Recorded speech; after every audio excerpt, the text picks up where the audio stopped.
welcome back to Max Reaction. How are you doing today? Hopefully you're having a good day. I've had a great day at work with my family, and now we are reacting together with my YouTube family, and we're going to learn about the Philippine Air Force 5th Fighter Wing. This was requested, so the beginning of the video says, this video presentation serves as an information tool to understand the existence of the 5th Fighter Wing and become more deeply cognized of the task we are called upon to fulfill. So let's check it out, let's react to it, let's learn together. I'm excited about this. I love learning about the military, so let's go ahead and do this.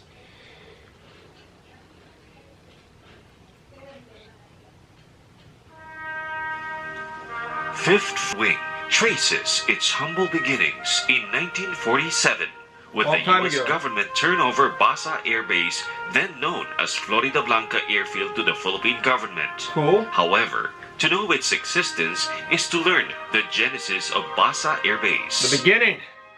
What's the beginning? Let us know. 1938, the U.S. Army Air Corps built a small airstrip in Florida Blanca, Pampanga, named as Del Carmen Airfield, until 1941, when it was renamed to Florida Blanca Airfield. Cool. 1942, it was World War II. The U.S. and the Philippine military forces was of no match to the new superpower, the Empire of Japan. Japanese forces occupied Florida Blanca. No match? I mean, by the end there was a big match. I mean, I think we matched up by the end, but I guess they mean in the beginning. And immediately converted the airfield into one of their auxiliary air camps. Not cool. At the peak of the war, the U.S. Army Air Corps regained the airfield to accommodate the multi-engine bombers and single-engine avatars that the Americans employed to decisively defeat the already crumbling Japanese forces in the Asia-Pacific region. Heck yeah.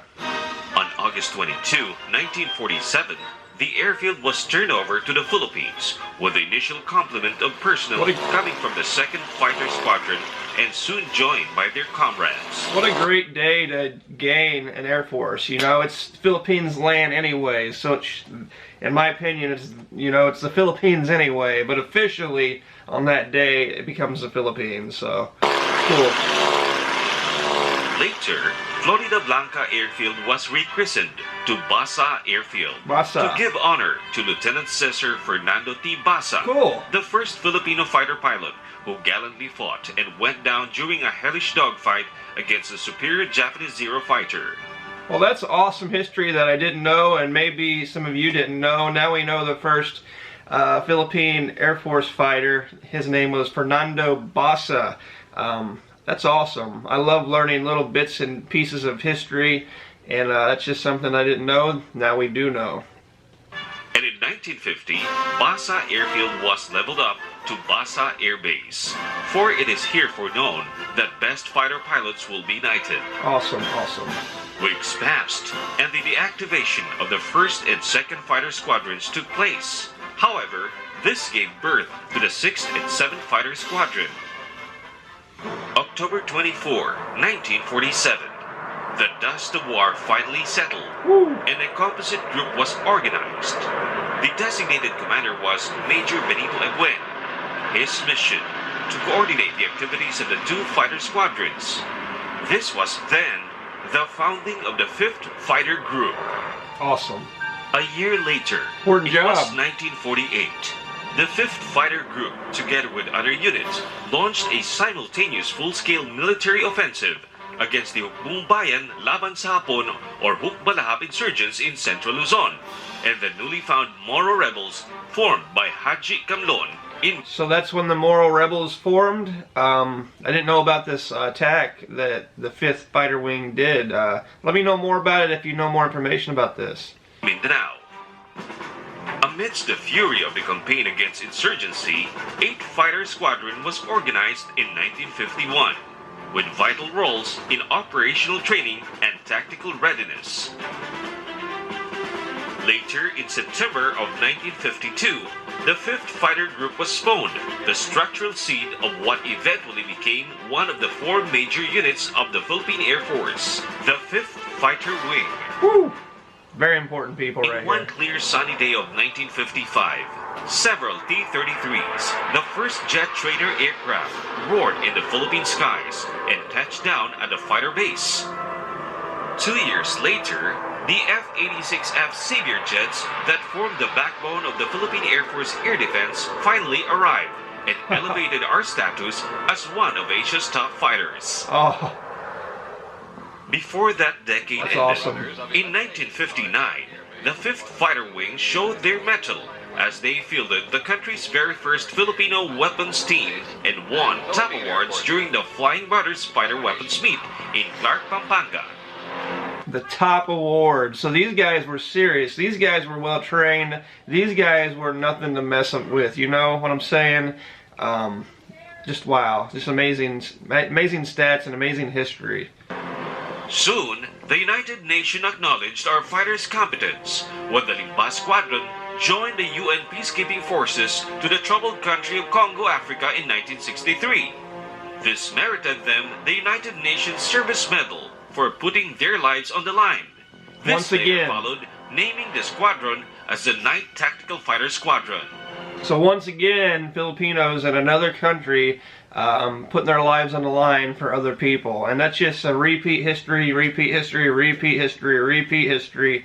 It just shows you, you know, the world wants and needs Filipino fighters. And the hearts of the Filipinos, you know, they're willing, you know, they're willing to fight for what's good. And that's just awesome to see. Very, very proud history. It is now 1965. The Philippine Air Force finally entered into the supersonic jet age. The 5th Fighter Wing acquired the versatile twin-engine fighter jets known as the F-5 Freedom Fighter aircraft, capable of delivering heavy bombs, rockets, rapid projectiles on ground targets. This set the 5th Fighter Wing as the forefront of air defense, responsible for air reconnaissance, interdiction, and ground support. The F-5 Freedom Fighter's quality of hardware was epitomized by the superb flying skills of the fighter pilots of the Blue Diamonds that was earlier formed in 1953. This premier aerial Blue Diamonds team blazed the Philippine skies as a precision aerobatic demonstration team. I know, right? That displayed the capability of the aircraft as well as the skills and fearlessness of the fighter pilots. One mess up, you're done, you know. 1972, Those formations. the declaration of martial law. 2 months after it took effect, the 5th Fighter Wing deployed its F-5 and F-86 aircraft to Mactan for a massive air assault in Cibalo Hill, Holonsulu. Really? To extricate the Marines in the area. This was considered as the biggest single air operation against the secessionists. Wow. 5th Fighter Wing. I want to know more about that, so if you want me to react to something on that, let me know. That's just more history right there. At Basa Air Base, eminently transitioned to jet aircraft operations, amplified its role of air defense, and gradually advanced into a modern fighter base, equipped with runway, lighting, refueling facilities, and other vital installations. June 12, 1991, Mount Pinatubo happened. Oh. The base unconditionally surrendered to the fury unleashed by the long-dormant volcano. They The reacted flames to of that. volcanic ash, which later transformed to lahar, left most of the facilities damaged or half buried. That's sad. It was a retreat that the base had to make with sorrow but with optimism. After the base returned to operational status, most of the F-8H aircrafts were severely damaged, Ugh. while its predecessor, the unquitting robust F-5s, continued to operate. It made its last operational deployment in year 2000 during the military forces operation to capture the Camp Abu Bakar and stop the encroachment of the MILF in central Mindanao. Wow. And finally, in 2005, the last F-5 Freedom Fighter aircraft, the country's sole interceptor aircraft, was decommissioned and made the roaring thunders of the jet engines muted. Sad day. It was also during that year that the Air Defense Command was deactivated, reorganized as Air Defense Wing, and relocated to Basa Air Base. This subsequently followed the downgrading of the 5th Fighter Wing into 5th Tactical Fighter Group. Since then, the Philippine Air Force found itself with no jet combat aircraft. The AS-211 trainer aircraft The F-5 successor was re-engineered and converted into a trainer warrior aircraft through the Project Falcon, installing refurbished armaments and optical sight systems extracted from the retired F-5 aircraft. This effort paid off in year 2008 through the operation's Lightning Sword against the MILF breakaway faction, which required airstrikes on enemy troop concentrations and strongholds. That's back in Mindanao, right? We did a video on that. For generations that followed, Basa Air Base had been the home of the country's front line of air defense.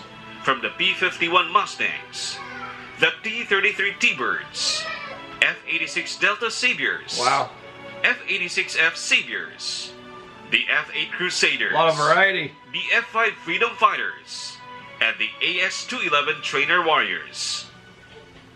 For more than 10 years after the decommissioning of the fighter aircraft, downgrading of fighter units, the Philippine sky has never been the same. It has been in silence, left unguarded, and in the absence of a capable fighter aircraft, made the Philippine Air Force powerless to defend the Philippine territorial skies. That makes me sad. But with strong conviction, the Flight Plan 2028 was conceptualized to prioritize the modernization of its air assets, base support system, and processes to revitalize a credible first line of air defense. The acquisition of the F-A-50PH aircraft highlights the government's commitment to upgrade its military platforms, modernize the country's armed forces, and strengthen territorial defense and domestic security. And on the second quarter of 2017, the Fighting Eagles made their prowess felt in Marawi City when it thundered during the 5 months combat against the Islamic State-inspired Mountain Group. What a battle. Short-lived for as many bad guys that was in that city. Military did a fantastic job. Through the perseverance and determination, the long wait has finally come. On the 13th of June 2017, the rebirth of the 5th Fighter Wing. That's a happy day. With this fighting aircraft, developing the base into a modern fighter base complex equipped with sprawling jet runway, aircraft movement areas, reconstruction of facilities, and reorganization. This signaled the 5th Fighter Wing is now ready to set forth in rebuilding fighter operations capability towards a credible air defense for peace, freedom, and sovereignty. Safety. Look at that. That's awesome. That's an awesome shot right there.